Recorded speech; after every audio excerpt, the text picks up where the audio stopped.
डेरा इस्माइल खान इलाके में एक फिदायीन हमले में आपको बता दें कि यहाँ पर एक बड़ा हमला हुआ है और जानकारी जो मिल रही है वो ये कि हालांकि ये कोई पहला मामला नहीं है कि इस हमले में 23 लोगों की जान चली गई है।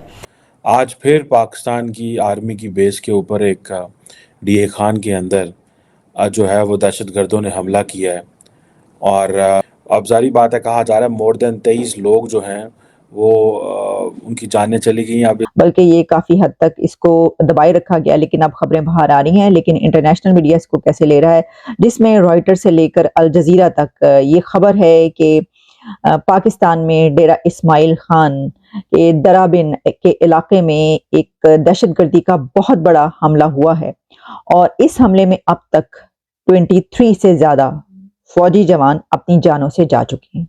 एक बार फिर आज सुबह को डीआई खान यानी कि डेरा इस्माइल खान केपीके में टेरर अटैक किया गया टीटीपी की तरफ से, जिसमें अभी तक बताया ये जा रहा है कि 26 जो टेररिस्ट हैं उनको मार गिराया गया, लेकिन 23 के करीब आईएसपीआर की तरफ से बताया गया कि हमारे फोर्सेस के लोगों की भी जानें गई हैं।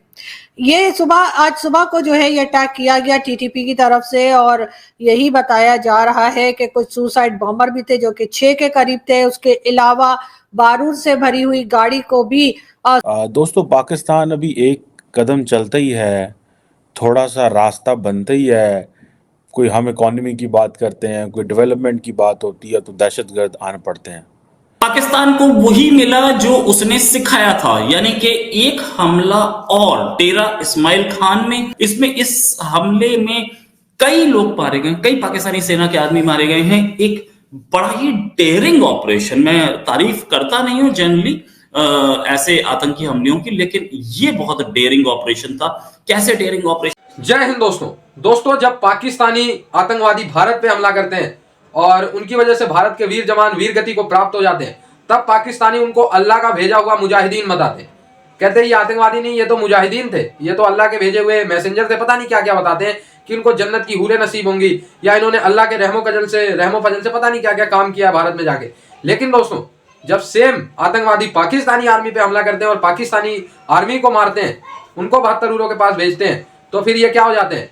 ये फिर हो जाते हैं आतंकवादी। दोस्तों, इसीलिए मैं कहता हूं पाकिस्तानियों से बड़ा दोहरा चरित्र आप लोगों को किसी और देश का देखने को नहीं मिलेगा।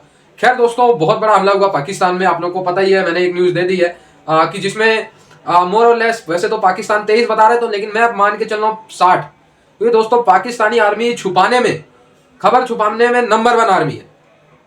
93,000 एक साथ घुटने टेके थे। सबसे बड़ी और सबसे बुजदिल और सबसे अगर घटिया आर्मी है ना किसी देश की, तो वो पाकिस्तान की है। कभी भारत से ये डायरेक्ट पंगे नहीं लेते। पता है ना आप लोगों को, मिलिटेंट भेजते हैं छुप के हमला करना, ये सब करना, वही इनको टेस्ट करना पड़ रहा है, मजा आ रहा होगा।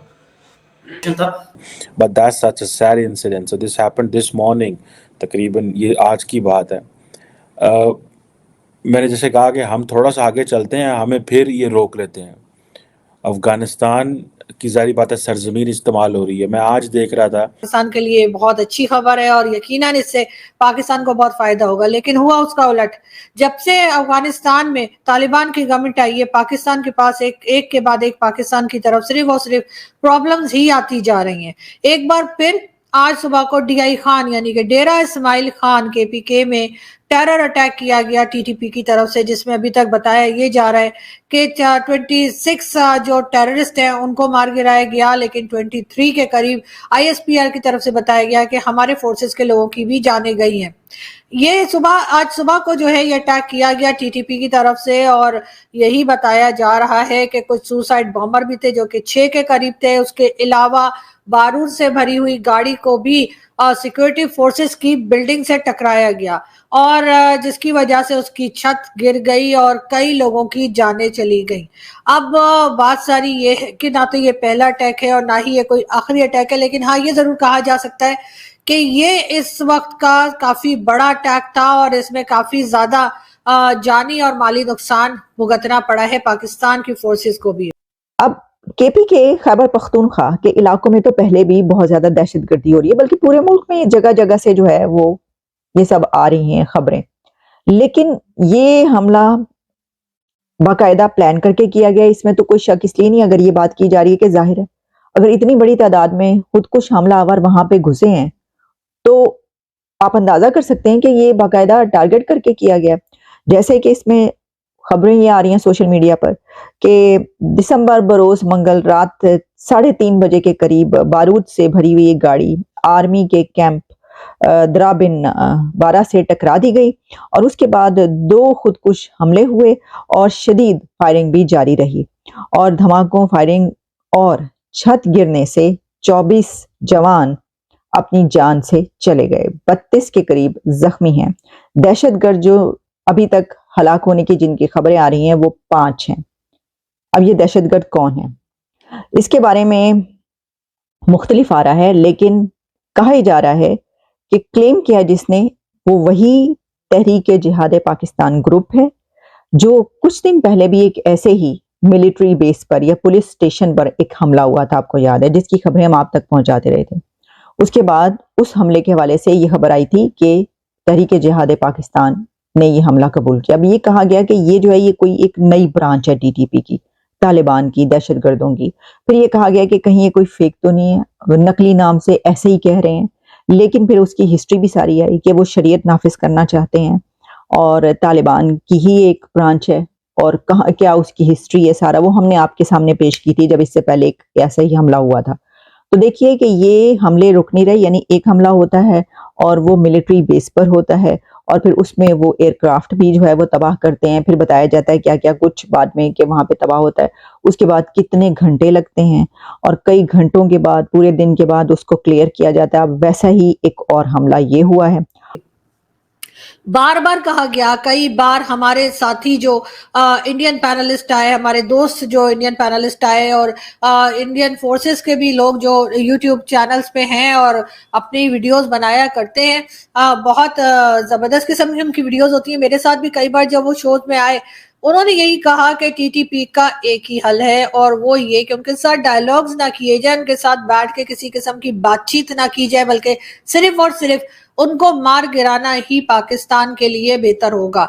यही सही होगा कि उनको चुन चुन के जो है मार गिराया जाए और तभी पाकिस्तान की जान बचेगी, तभी पाकिस्तान ये टीटीपी वालों से छुटकारा हासिल कर सकेगा। लेकिन पाकिस्तान की तरफ से कभी इस तरफ कोई तवज्जो नहीं दी गई और हमेशा से इन्होंने इसी बात की कोशिश की कि किसी तरीके से टीटीपी के साथ डायलॉग हो जाए। कभी उनको हथियार दिए गए, कभी उनको पैसा दिया गया, हर तरह से टीटीपी को जो है मनाने की कोशिशें जारी रही, लेकिन टीटीपी के अटैक्स बढ़ते गए। एक बार फिर कहा गया कि जी जब पाकिस्तान ने कहा कि जो इलीगल इमिग्रेंट्स रह रहे हैं पाकिस्तान के अंदर, अफगानिस्तान के, उनको वापस अपने कंट्री को जाना होगा।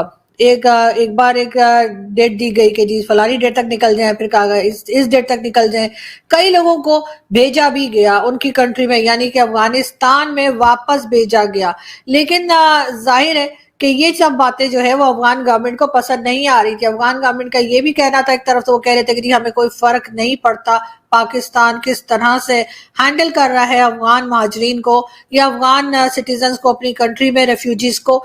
और दूसरी तरफ ये भी कहा गया कि जी धमकियां तक दी गई कि अगर ऐसा करना ना रोका गया तो पाकिस्तान को इसके रिजल्ट्स भी भुगतना होंगे। और अब लग यही रहा है कि टीटीपी की तरफ से जिस तरह के अटैक्स किए जा रहे हैं वो एक तरह से इस बात का भी कहा गया है कि ये जो अफगान सिटीजन्स को या अफगान रेफ्यूजीज को पाकिस्तान से निकाल रहा है और कहा यह जा रहा है कि जी इनके पास इलीगल हैं, ये इनके पास कार्ड नहीं है, इनके पास पासपोर्ट नहीं है या आईडी कार्ड नहीं है, उनको निकाला जा रहा है, निकाल रहे हैं। और इसी के ऊपर टीटीपी वाले अब अटैक कर रहे हैं क्योंकि वो नहीं चाहते कि अफगानिस्तान। तो दोस्तों टीटीपी ने कहा है कि पूरे पाकिस्तान को शमशान बना देंगे। और दोस्तों to be very honest, TTP का ये कहना है, टीटीपी के जो बयान आते हैं लगातार सोशल मीडिया पे या ओपनली कोई टीटीपी अपने वीडियोज रिलीज करता है, तो वो कहता है वो पाकिस्तान पे 2 कारणों से हमला करते हैं। पहला कारण तो ये है कि पाकिस्तान ने इलीगली केपी के यानी खैबर पख्तूनख्वा जो पार्ट है उसको ऑक्यूपाइड कर रखा है, वो अफगानिस्तान का पार्ट है और वो उसको लेके रहेंगे, उसमें टीटीपी लोग रहेंगे, ऐसा कहना है टीटीपी का। दूसरी तरफ वो कहते हैं कि जब पाकिस्तान एक इस्लामिक राष्ट्र है तो वहां पे सरिया कानून क्यों नहीं चलता? सरिया कानून चलना चाहिए पाकिस्तान अगर एक इस्लामिक राष्ट्र है, क्योंकि पाकिस्तानी आर्मी उनको सरिया कानून लागू नहीं करने देगी, इसलिए वो अपने राह के सबसे बड़े रोड़े पाकिस्तानी आर्मी को खत्म कर देंगे। उनका कहना है पाकिस्तानी आर्मी के जितने भी बेस कैंप है उसको ऐसे ऐसे पूरा शमशान बना देंगे जला के। तो भाई अब टीटीपी को कौन रोक सकता है? मैं इनको आतंकवादी संगठन नहीं कहूंगा दोस्तों, क्योंकि जब पाकिस्तान के भेजे हुए आतंकी भारत में हमला करते हैं तो पाकिस्तान उनको कभी आतंकी नहीं मानता है। वो कहता है कि ये अल्लाह के भेजे हुए क्या है, मुजाहिदीन। तो भाई जब अल्लाह के भेजे हुए मुजाहिदीन है तो जिन्होंने तुम पे हमला किया वो भी अल्लाह के भेजे हुए मुजाहिदीन है, क्योंकि वो भी चाहते हैं कि पाकिस्तान में इस्लामिक राष्ट्र है, वो इस्लामिक नेशन बने, सरिया कानून चले। दोस्तों सरिया कानून मतलब इस्लाम को मानने वाले जो लोग थे पहले वो सरिया कानून के अकॉर्डिंग चलते थे। तो भाई कानून तालिबान टीटीपी चाहता है कि वो चले पाकिस्तान में, तो भाई वो चलाएंगे। वो हमले कर रहे हैं, उन्होंने 1 साल के अंदर तुम्हारे 1500 से ज्यादा पाकिस्तानी आर्मियों को 72 उनों के पास भेज दिया, तो भाई तुम तो कुछ नहीं कर पाओगे। टीटीपी का ओपन चैलेंज। और दोस्तों टीटीपी को छोटा मोटा संगठन समझने की गलती मत करना। 17,000 से ज्यादा रिक्रूटमेंट करके बैठा हुआ है टीटीपी। तो अभी उसके 6 लोगों को मारा होगा, 60 को फिर भर्ती कर लिया होगा उन्होंने। तो देखते हैं क्या होता है। आई होप ये वीडियो आपको अच्छा लगा हो, जुड़े रहे ऐसी वीडियोस के लिए। तब तक के लिए धन्यवाद, जय हिंद।